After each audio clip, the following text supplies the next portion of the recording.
Okay, Tama po. So heto na, Brother Gabriel, sisimulan na natin ang pagsagot sa dalawang katanungan. Yung unang tanong ay mula po sa ating email address kay Carlo Catholic. Pakibasa itong kanyang sinabi, Brother Gabriel. Opo, bakit ang Orthodox Church kapag hanapin sa Google ay founded by Jesus Christ daw? Akala ko ba Katoliko lang ang tatag ni Kristo? Ano po ba ang Orthodox Church po? Sino ang nagtatag niyan? Sana masagot ang tanong. Ayan, so yan ang tanong ni kapatid na Carlo Catholic. Ayan, thank you sa inyong katanungan. Ha? So nagtataka siya, bakit kung i-search yung Orthodox Church founder, lumalabas si Kristo. Ayan, nakikita nyo sa screen. Ha? Yan talaga, legit. Yan ang lumalabas. No? So, bakit ganon?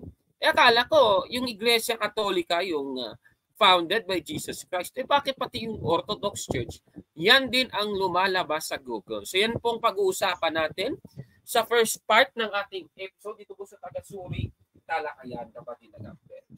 Okay, sige. So, para masagot yung tanong, kapatid na Gabriel, tungkol ka dito sa founder ng Orthodox Church, kapatid na Gabriel, ay babasahin natin yung mga nakalap nating informasyon dito sa, ito ipakita lang natin sa screen, itong galing sa Wikipedia na sa kasalukuyan kasi yung Eastern Orthodox Church ay matatagpuan po natin yan kadalasan sa Russia, Ukraine, Romania, Greece, Belarus, Serbia, Bulgaria, Georgia, Moldova, North Macedonia, Cyprus at Montenegro. Kaya nga tinatawag silang Eastern Orthodox Church. Nasa bandang east sila, Brother Gabriel, ng globo. O, yan ang tawag dyan. Ika nga nila, Eastern Orthodox Church. Ayun. So, yan po, mga kapatid. So, marami pala dun sa Russia, Brother Gabriel, yung Orthodox. At kinoconsider nila yung kanilang sarili, kapatid na Gabriel, ayon sa kanilang aral, na sila'y Catholic at sila'y founded by Jesus Christ. Alam naman natin yun. Alam naman natin yun, Brother Gabriel, yung Catholic Church was founded by Jesus Christ. Pero, noong bandang 11th century, naganap itong East-West Schism. Ayan, no, nahati yung Kristyanismo. So, kung nahati yung Kristyanismo sa dalawa, lumalabas, dalawa yung pwedeng mag-claim. Dalawa yung pwedeng magsabi na kami founded by Jesus Christ. Yung Eastern Orthodox Church at yung Catholic Church, Brother Gabriel. So yan ang sagot natin. At basahin mo nga ito, yung sinasabi.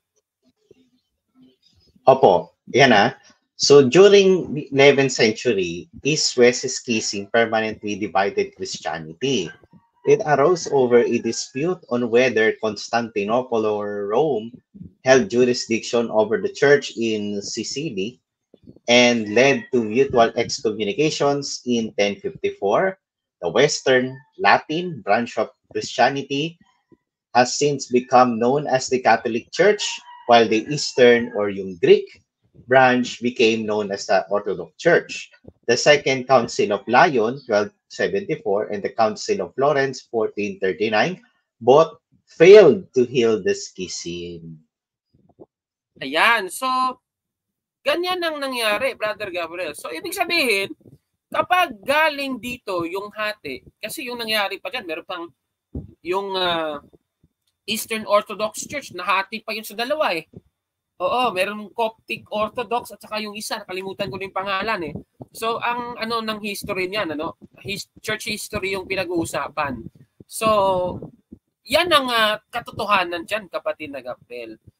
At syempre, dahil gustong i-heal yung schism na ito, nagkaroon nga ng tinatawag na yung ecumenism between Eastern Orthodox at Catholic Church.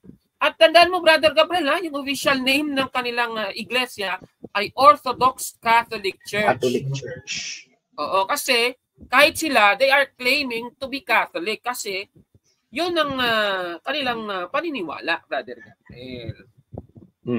Sa mga patriarch pa lang naman nila, kung susumahin yun, papunta rin naman sa mga apostol. Oo, correct. At ayon din dito, basahin mo nga itong sinasabi. Eastern Orthodox Christians have much in common with Catholics. They're still in schism. They'd split off from the legitimate authority of the Pope and therefore aren't Catholics. Yan. So yan naman ang ating perspective sa Iglesia Katolika. Hindi sila Katoliko kasi hindi sila naniniwala sa authority ng Santo Papa natin, Brother Gabriel, di ba? So yan ang ibig sabihin nun. Kasi meron silang Patriarch of Constantinople. Meron, yan yung head nila eh. So yung head ng Eastern Orthodox Church. Ayan. Pero yung kanilang mga ginagawa eh kahalintulad din sa atin, Brother Gabriel. Pagkatapos, meron pa silang doktrina, yung Philoque controversy, tungkol doon sa isang doktrina, patungkol naman kung sino yung nag-proceed, Brother Gabriel, sa Diyos Ama. Kasi sa kanila, yung Diyos Anak lang.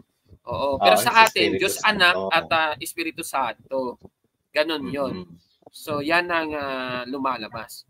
At Brother Gabriel, hanggang ngayon ay on the process of healing yung schism na ito para talagang mag-unite na ang Eastern Orthodox Christians at ang Roman Catholic at yung Catholic Church. Ano? Itong mababasa natin nga, halimbawa ito sa website ng NPR. Ayan. So the 1,000-year-old schism that Pope Francis seeks to heal. Ayon.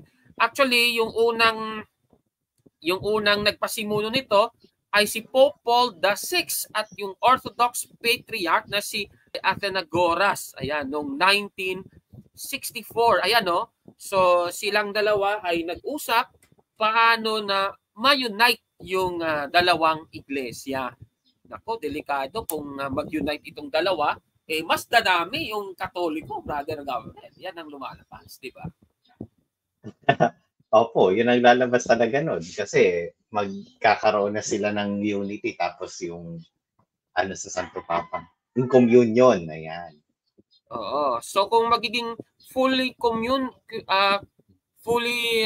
united na sila sa Iglesia Katolika, dami talaga yung mga tinatawag na talagang yung legit na mga Katoliko. At until now, Brother Gabriel, patuloy pa rin yung nangyayari. Halimbawa, itong nangyari noong March 20, 2013 mula kay Pope Francis at kay Bartholomew I, yung Patriarch, Brother Gabriel, ng nasabing Eastern Orthodox Church. Ayan. So, patuloy pa rin yung ecumenism and dialogue between the two churches. Ayan.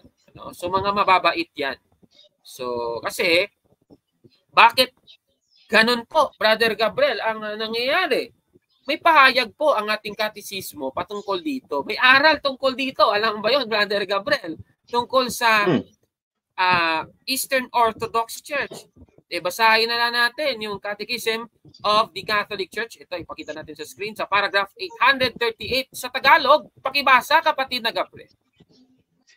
Okay, so 838, ang iglesia ay nakikiisa dahil sa maraming katwiran sa lahat ng nagtataglay ng pangalang Kristiyano sa bisa ng binyag.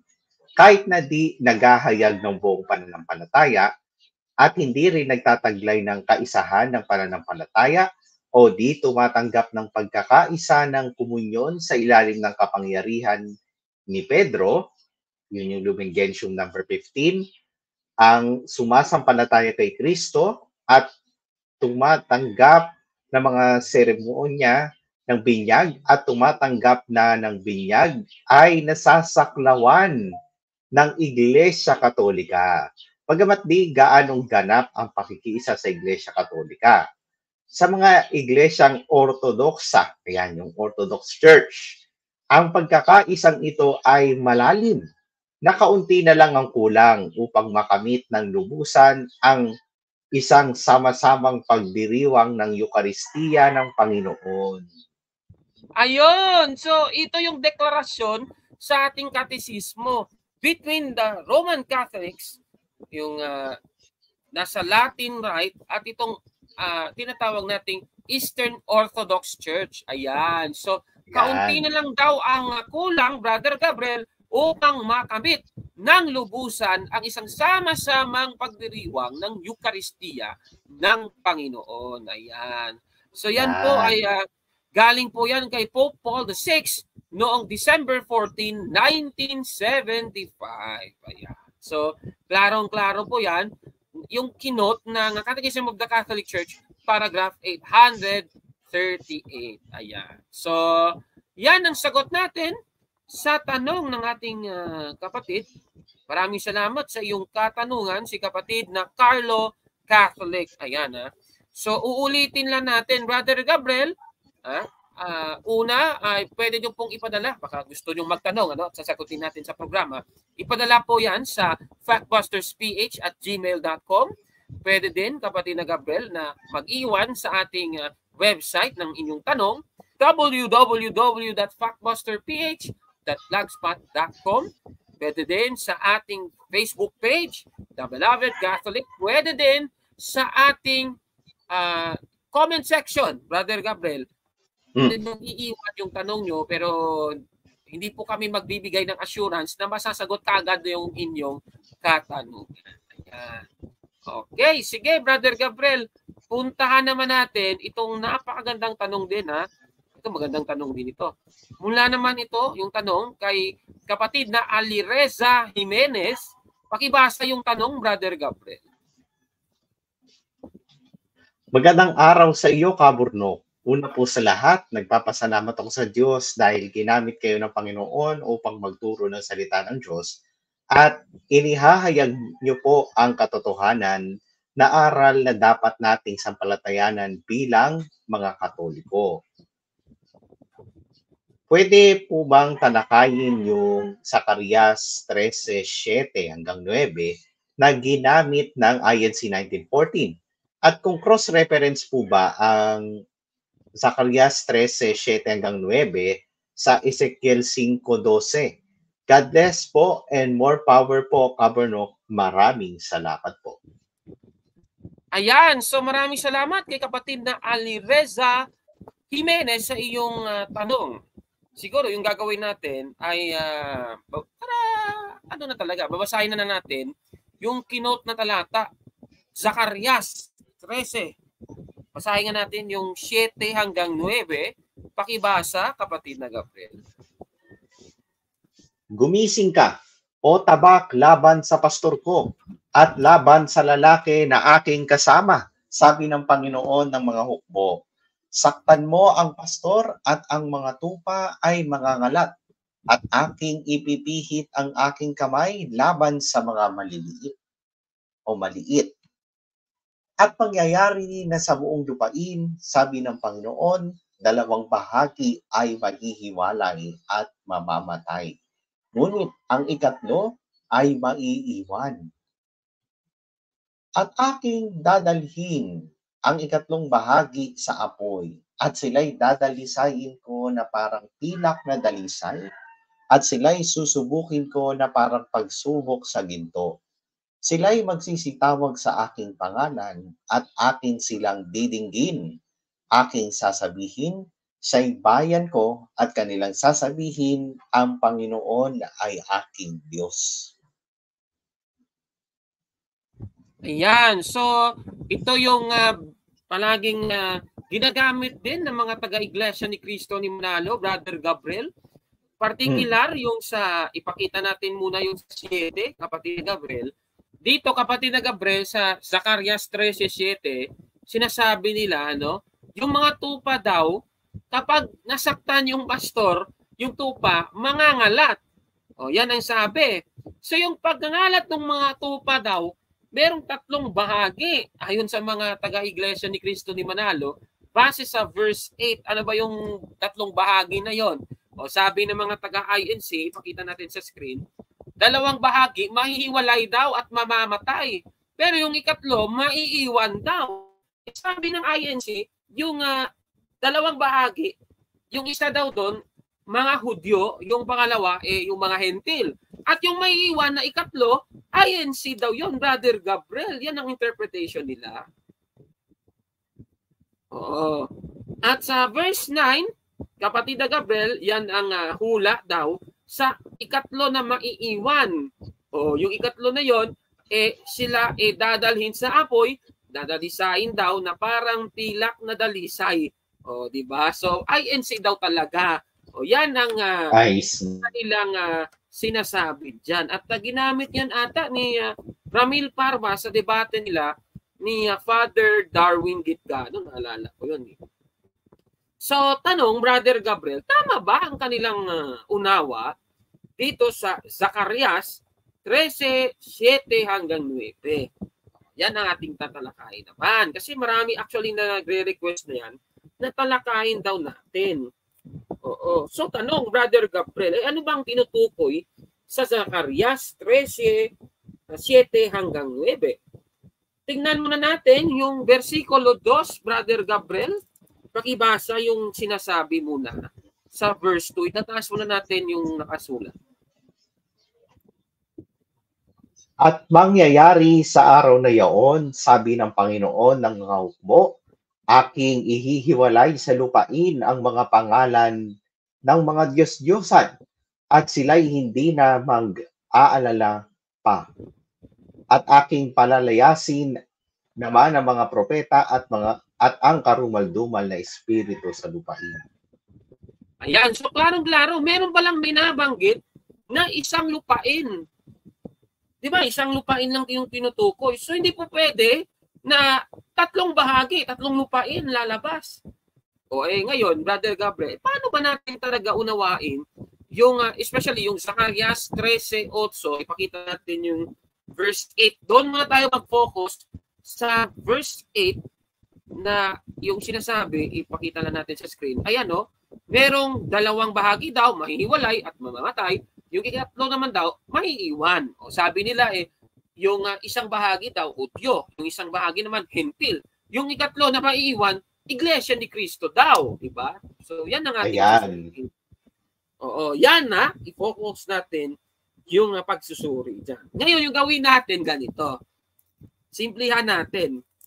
Merong term kasi, dalawang bahagi. At merong ikatlo. Kasi itong pagkakasalin na to, Brother Gabriel, medyo vague. Vague, So, kung meron pang chance na magkamali ka ng interpretation. Pero ngayon, yung gagawin natin, isalin mo nga to para mas maganda sa Contemporary English version. Pakibasa ang sinasabi. Ayan, nowhere in the land will more than 1/3 of them be left alive. Ayan, di ba yung sinasabi? More than 1/3 of them. Ibig sabihin, 1/3. Nakuha mo, Brother Gabriel, 1/3 yung mabubuhay. Isalin mo nga yan, mas maganda. Isalin natin sa The Living Bible or yung New Living Translation. Ano ba ang sabi, kapatid? 2/3 of the people in the land will be cut off and die, says the Lord. But 1/3 will be left in the land. Ayun, napakaganda. Nakuha na, Brother Gabriel. Ibig sabihin, isang lupain yung tinutukoy. Siyempre, yung mga Israelita, 2/3 sa kanila, mamamatay. Pero yung 1/3, yun yung maiiwan, kapatid na Gabriel. Oo, yan ang ibig sabihin doon. Mali yung mga taga-INC, Brother Gabriel. Hudyo pala yung tinutukoy. Yung lahat ng mga people na tinutukoy dito, lahat Hudyo. Yung 2/3 nun, Brother Gabriel, mamamatay.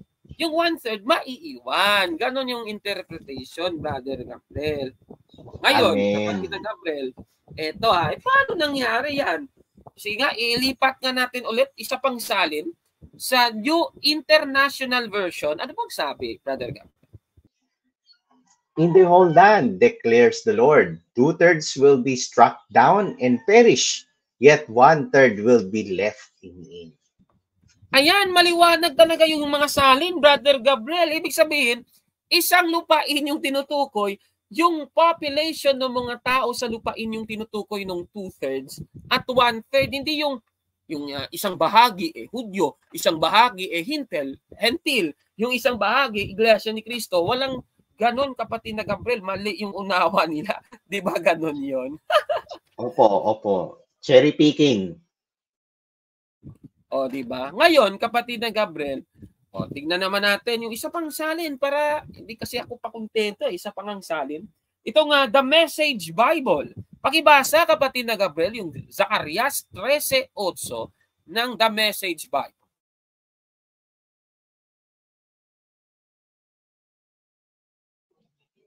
All across the country, God's decree, 2/3 will be devastated and 1/3 survive.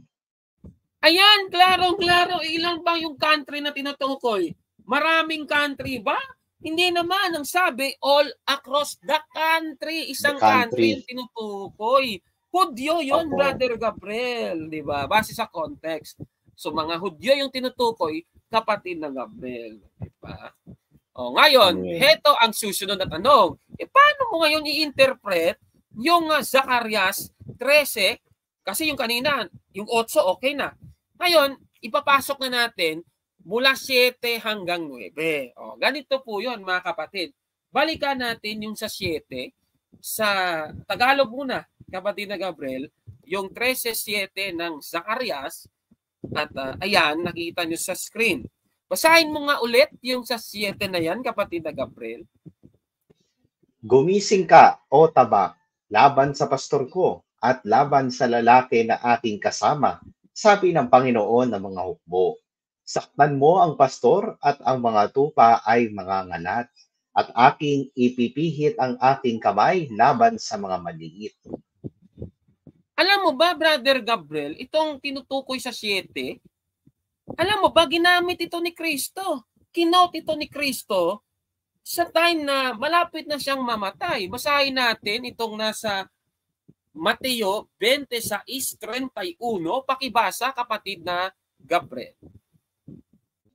Nang magkagayoy sinabi sa kanila ni Jesus, kayong lahat ay mga daramdam sa akin sa gabing ito, sapagkat nasusulat, sasaktan ko ang pastor at mangangalat ang mga tupa ng kawan. O, di ba? Ginamit nga ni Kristo, kapatid na Gabriel, yung nasa Zacarias 13:7. O, paano ngayon natin dapat unawain yung Zacarias 13:7 hanggang 9? Ay, simple lang, kapatid na Gabriel.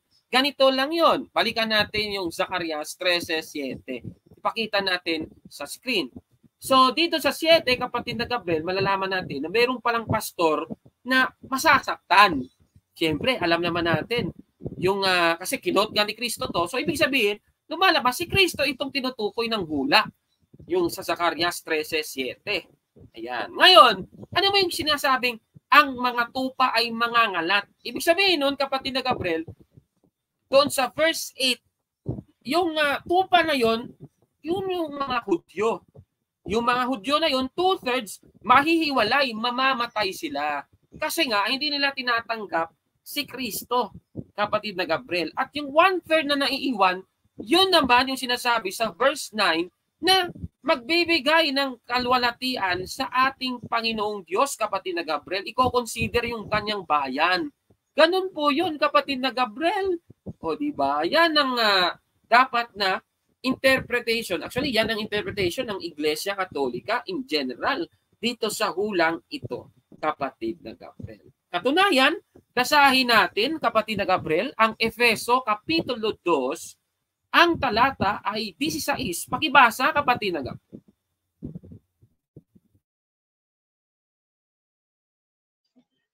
At upang papagkasunduin silang dalawa sa isang katawan, sa Diyos sa pamamagitan ng krus, na sa kanya ipinatay ang pagkakaalit. Ayan, dito, kapatid na Gabriel, may binabanggit na dalawa. Isa sa dalawa na yon, kung babasahin natin yung context dito, syempre, natalakay na natin, yung tinutukoy na dalawa dito, Hudyo at Hentil. Yung mga Hudyo, kapatid na Gabriel, na 1/3 na sinasabi sa Zacarias 13:9, sila yung magiging Kristiyano, kapatid na Gabriel. At dahil yan sa pagkamatay ni Kristo sa krus. Ayun! So yun, kapatid na Gabriel. Yung Zacarias 13:7 hanggang 9, tumutuko yon sa mga Hudyo na naging Kristiyano. Ayun! Yan ang sagot. Mali ang mga taga-INC. Mali yung unawa sa Biblia. Diba? So yan, ano? Napaganda ng ating paliwanag, o di ba? So ano masasabi mo, Brother Gabriel, doon sa sagot natin sa tanong? O ayan, mas may context na yung ano natin, yung naging explanation, Campo Rock, ano? Actually, kahit yung topic natin ngayon, binasag din yan yung dati kong paniniwala sa MCGI, Campo Rock, kasi ginagamit din ng MCGI yan eh, no? At ito ang kagandahan sa sa explanation ng simbahan, Campo Rock. Hindi kagad ina-attribute na alam mo yon, ay kami yan, ay Iglesia Katolika yan, yung ganun ganon. Talagang kinukuha by context, hindi by cherry picking. At dito, tulad nga ng nasabi ko kanina, napatunayan natin na unfair gumamit ng mga talata ang Iglesia ni Cristo. Lagi nilang pinababayaan yung mga ibang bagay, kagaya ng una, yung context. No? Next is yung tamang interpretation. Kasi sa kanila, self-interpretation. Ayan. Oo, at meron bang isang tanong, Brother Gabriel, na ating sasagutin? Baka nakalimutan mo yung isang tanong niya. Yung sabi niya, meron pang Ezekiel 5:12. Sige nga, basahin nga natin yung 5:12 ng Ezekiel, kapatid Gabriel. Ang ikatlong bahagi mo ay mamamatay sa pamamagitan ng salot, at sa pamamagitan ng kagutom ay mauubos sila sa gitna mo. At ang isang ikatlong bahagi ay mabubuhal sa pamamagitan ng tabak sa palibot mo.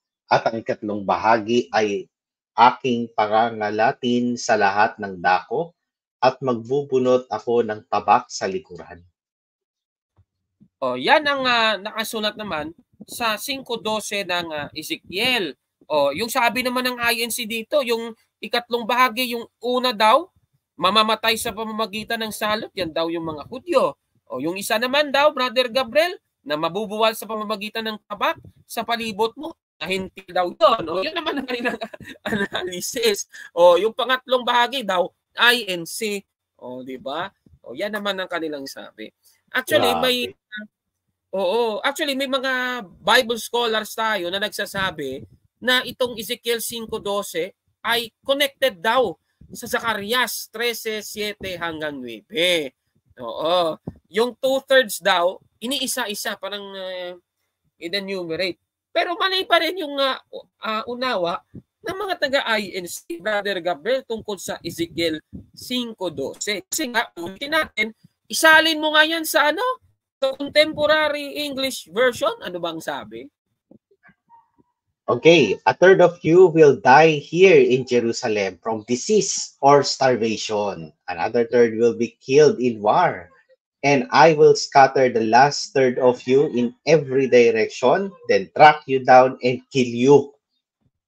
Ayun, oo. May mga nagsasabi pala, Brother Gabriel, na ito'y tumutukoy yung sinasabi dito sa mga Hudyo, kapatid na Gabriel. Ayan, sabi, a third of you will die here in Jerusalem from disease and starvation. Yung iba naman, yung 1/3 mamamatay daw sa gera. Alam mo ba, yung unang 1/3, nangyari daw, merong daw disease na nangyari sa bandang 50 to 70 AD. At yung gera na tinutukoy naman dito, na namatay, yung another 1/3, yung nangyari doon sa destruction of temple noong 70 AD, kapatid na Gabriel. Oh, ganun daw yun. So, yun ang ibang interpretation ng mga Bible scholars. Ayan. Base sa context. Kasi hula din ito eh. Hula ito, Brother Gabriel.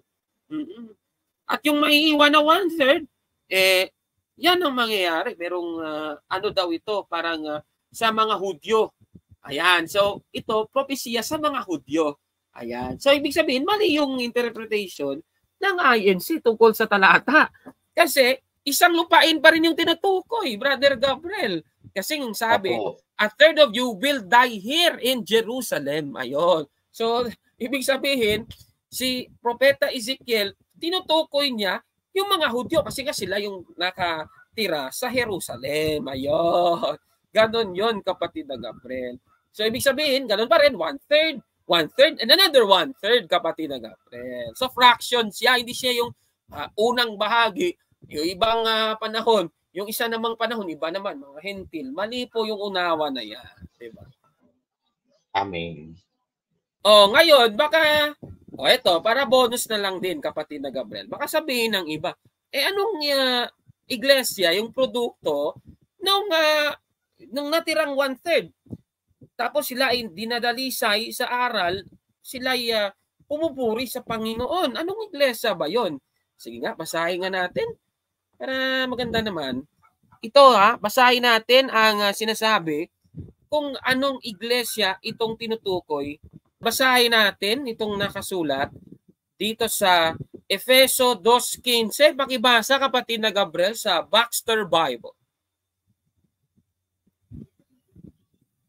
Palibhasa'y tao sa karaniwang kalikasan ng tao at nag-aalok ng kanyang katawan na isang alay para sa kasalanan ng lahat. Inalis niya ang batas ni Moises at ginagawa tayong lahat na isang iglesia katolika, nagkakaisa sa kanya sariling ulo. Ayun, klarong-klaro. So, iglesia katolika pala yun. Biblia protestante yung nagsasabi, kapatid na Gabriel. Ito naman, baka sasabihin nila, si Kristo ba, katoliko ba siya o hindi? Basahin natin sa Biblia, kapatid na Gabriel. Biblia ulit. Ito, basahin natin itong nakasulat dito sa Apokalipsis 3:12. Pakibasa, kapatid na Gabriel. Kinikilala ko si Kristo bilang isang personang tunay na sa Diyos. Tunay na miyembro ng Katolikong Kristiyanong Iglesia. Nako, klarong-klaro, kapatid na Gabriel, di ba? Klarong-klaro na sa Biblia si Kristo pala Kristiyano na Katoliko, kapatid na Gabriel. Ayun, di ba? Baka sabihin nyo, hindi naman legit yung binasa mo, bro. Eto, legit. Pakita ko na sa screen. Bahala na kayo dyan. Ayan, Ayan. Di ba? Ganon yun. Sige, so maraming salamat sa tanong ng ating mga kapatid. Dalawang tanong. Yung unang tanong ay ni Carlo Catholic at yung pangalawang tanong ni Ali Reza Jimenez. Maraming salamat sa inyong katanungan. Sana marami po kayong natutunan. Brother Gabriel, bago mo natin tapusin, ano yung gusto mong sabihin sa mga natalakay natin ngayon? Ayan, nako, sana naintindihan ng mga kapatid natin, kasi ganda talaga nung paksa natin na to. Malaking bagay na malaman to ng ating mga kapatid na Katoliko, lalo na yung mga nag-aaral ng katekismo. Ayan. Alright, maraming salamat, Brother Gabriel, sa pagsama mo sa ating episode ngayon. At kung mayroon kayong katanungan, ipadala po sa atin muli sa ating factbustersph@gmail.com, kapatid na Gabriel, sa ating website, ayan, sa ating Facebook page, kapatid na Gabriel, The Beloved Catholic, at sa ating comment section, mga kababayan. Alright. Sige, so anong masasabi ninyo sa ating episode ngayon? Paki-comment po sa baba, mga kapatid. At kung like mo ang video nito, paki-smash ng like button at mag-subscribe sa ating YouTube channel, Factbusters PH. Kaya huwag maniwala sa sabi-sabi. I-check mo na kung fact nga talaga. Hanggang sa susunod na episode, kasama si kapatid na Gabriel de Guzman, ako po si Caborno. At kami ang inyong taga-suri. Ayan, Brother Gabriel. Sige. So, tandaan natin, si Kristo pala, Katoliko, sabi ng Biblia. Ewan ko na lang sa inyo, ayaw nang maniwala. Diba? Sige na, Brother Gabriel. Bye po, mga kapatid. Mga kapatid, magandang araw po. At kapayapaan ay maghari sa ating isipan at sa ating puso. At follow and subscribe, Factbuster PH at The Beloved Catholic sa Facebook page ni Caburnok. At abangan nyo si Caburnok, no? Dahil marami siyang i-reveal na mga maling aral at matutuhanan natin ang katotohanan. Dahil ang katotohanan ay magbigay sa atin ng tunay na kalayaan. God bless!